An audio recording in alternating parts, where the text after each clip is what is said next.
রাজ্যের তপশিলি জাতি অংশ সহ অন্যান্য পশ্চাৎপদ শ্রেণী গোষ্ঠীর মানুষ কেন্দ্রীয় সরকারের বিভিন্ন সুযোগ সুবিধা থেকে বঞ্চিত হচ্ছে, এমনই অভিযোগ তুলল কংগ্রেস। দলের এসসি ও ওবিসি ডিপার্টমেন্টের উদ্যোগে আজ এই দুই কর্পোরেশন অফিসের সামনে বিক্ষোভ কর্মসূচি সংগঠিত করে। দলীয় সদর থেকে মিছিল করে সংগঠনের নির্দিষ্ট 11 দফা দাবি পৌঁছে দেওয়া হল কর্পোরেশনের কানে।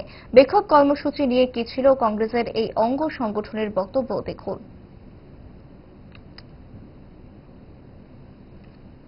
ওবিসি সম্প্রদায়ের মানুষ, তফসিল সম্প্রদায়ের মানুষ, এসটি সম্প্রদায়ের মানুষ আজকে যে সুযোগ সুবিধা, যে ছাত্ররা স্টাইপেন্ড পাওয়ার কথা, তারা সময় মতো স্টাইপেন্ড পাচ্ছে না।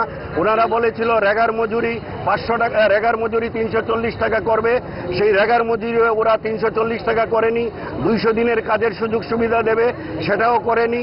তারপরে অনিয়মিত কর্মচারীদের নিয়মিত করবে, সেটাও করেনি।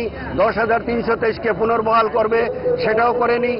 সেই সব বিভিন্ন বিষয় নিয়ে আজকে ওবিসি সম্প্রদায় এবং আমরা তফসিল সম্প্রদায়ের মানুষ সর্বমোট 11 দফা দাবি নিয়ে এসসি কর্পোরেশন এবং ওবিসি কর্পোরেশনের সামনে আমরা একটা বিক্ষোভ সমাবেশের আয়োজন করেছি।